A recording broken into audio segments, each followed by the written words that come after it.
बिस्मिल्लाहिर्रहमानिर्रहीम। अस्सलाम वालेकुम। कैपिटल टॉक के साथ मैं हूं हामिद मीर। आज का दिन पाकिस्तान की तारीख में एक बहुत ही अहम दिन है। आज 8 अक्टूबर है और 3 साल पहले आज के दिन एक ज़लज़ला आया था, लेकिन आज हम ज़लज़ले पे बात नहीं करेंगे, बल्कि आज इस मौजू पर बात करेंगे कि पाकिस्तान की पार्लिमानी तारीख में तीसरी मरतबा 8 अक्टूबर को पार्लियामेंट के मुश्तरका इजलास को एक इन कैमरा ब्रीफिंग दी गई। इससे पहले 70s में और फिर 80s में और अब 2008 में ये तीसरी इन कैमरा ब्रीफिंग है।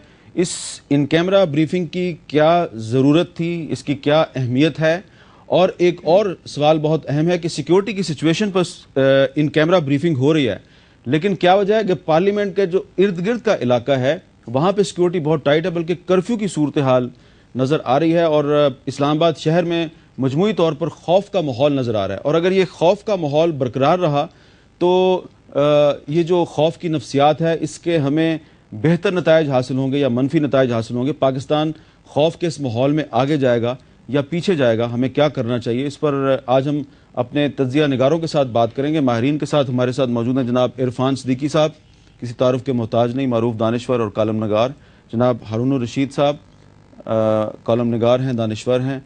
जनाब डॉक्टर फ़रक सलीम साहब हैं जो कि centre for security and research studies Islamabad के एग्जीक्यूटिव डायरेक्टर हैं।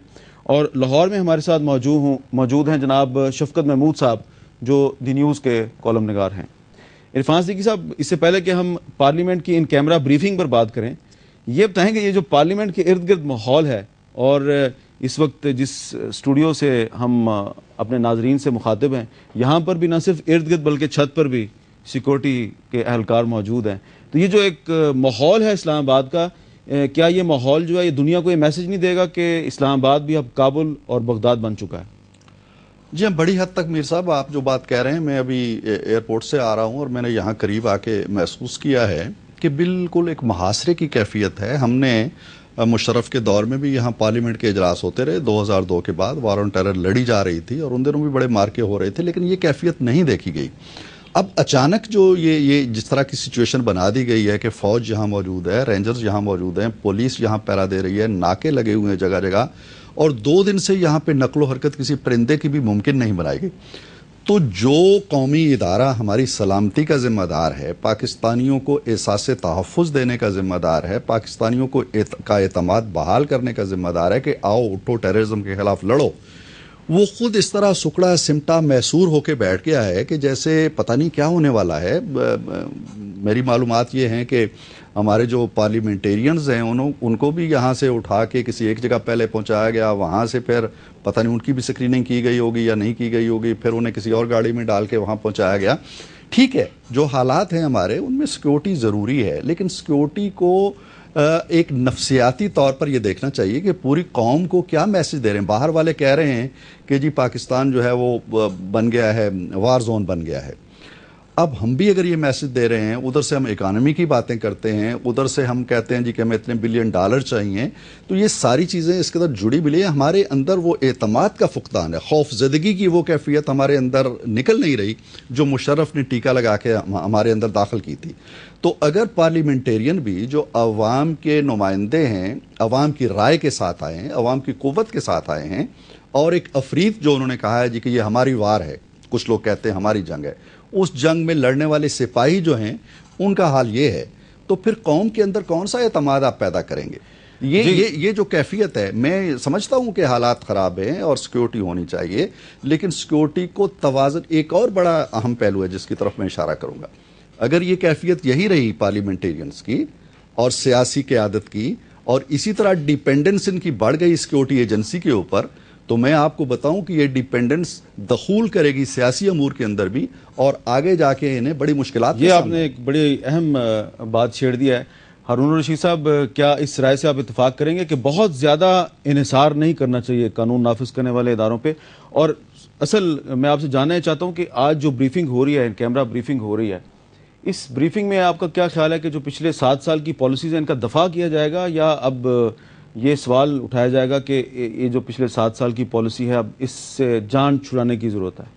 کیا خیال ہے آپ کا؟ دیکھیے جو سیکورٹی میئرز ہیں وہ تو میں کہتا ہوں کہ پینک کا شکار نہیں ہونے چاہیے. بڑے سے بڑا خطرہ بھی ہو اگر آپ خوفزدہ ہو جائیں. حضرت علی نے کہا تھا کہ پریشانی میں گھبراہٹ ایک اور پریشانی ہے. یعنی اس کو فیس کرنا چاہیے, دیکھنا چاہیے کہاں سے ہے. اسلام آباد کے راستے ہمیں معلوم ہے, وہیں ٹرکوں کی اور گاڑیوں کی تلاشی ہو جانی چاہیے. اس کے بعد بھی احتیاط اگر کر لی جائے تھوڑی سی تو کوئی حرج نہیں ہے, مگر یہ پلان اچھا نہیں ہے. اور پینک کا شکار اگر آپ ہو جائیں تو آپ کبھی اچھی پلاننگ نہیں کر سکتے.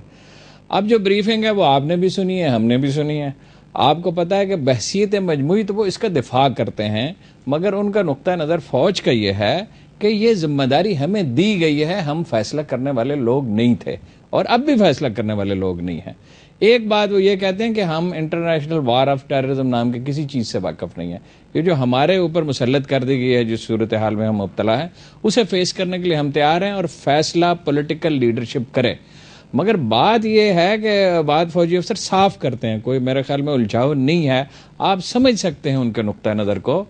اور البتہ یہ ہے, مجھے بڑا عجیب لگ رہا ہے کہ ایک دن کی بریفنگ ہوگی اور بعض لوگ کہہ رہے ہیں کہ سوال جواب کا بھی موقع نہیں ہوگا. یہ مسلسل گفتگو ہونی چاہیے. چلیے ان کیمرہ کرنا چاہتے تو ان کیمرہ کر لیں, ویسے کوئی ضرورت نہیں ہے.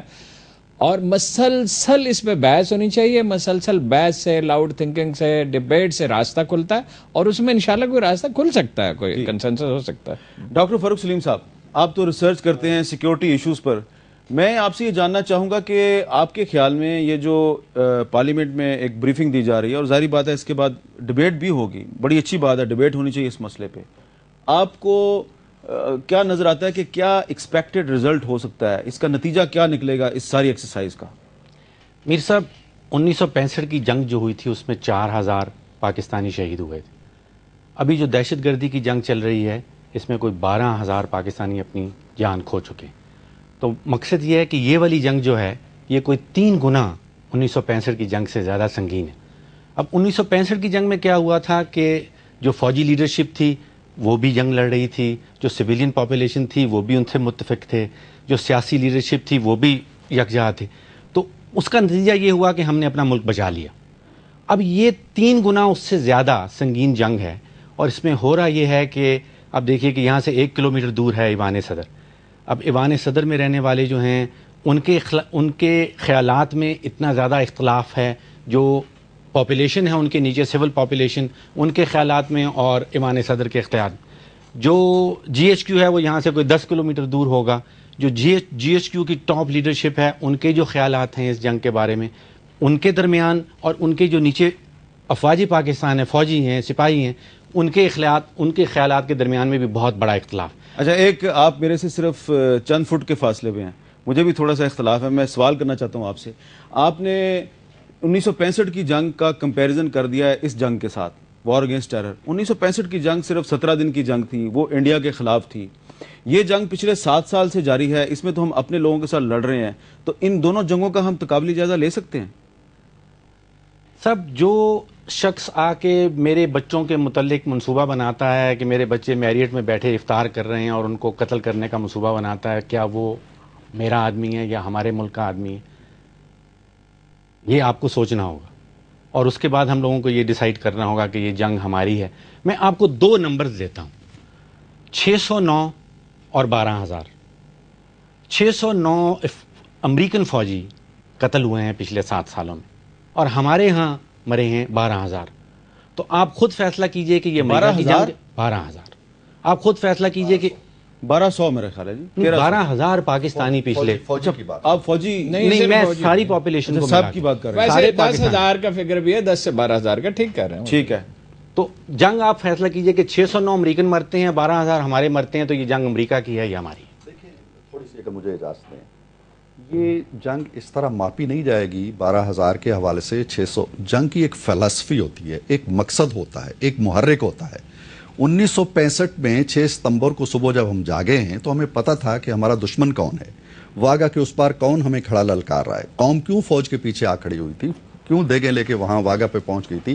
آج کیوں نہیں وہ پہنچتے وہاں ڈیورنڈ لائن پہ, کیوں نہیں لوگ جاتے, کیوں نہیں اپنی فوج کو بیک اپ کرتے. بات یہ ہے کہ جب آپ کا محرک ہی واضح نہیں ہے, آپ کا دشمن ہی واضح نہیں ہے, اس جنگ کا کوئی چہرہ ہی نہیں ہے, ہم کس کے لیے لڑ رہے ہیں, ہمارے کندھے پہ کس کی بندوق ہے, ہمارے سامنے کون اور جاؤں گا, شفقت محمود صاحب سے بات کرنا چاہوں گا. شفقت محمود صاحب, میں آپ سے یہ جاننا چاہتا ہوں کہ آپ کے خیال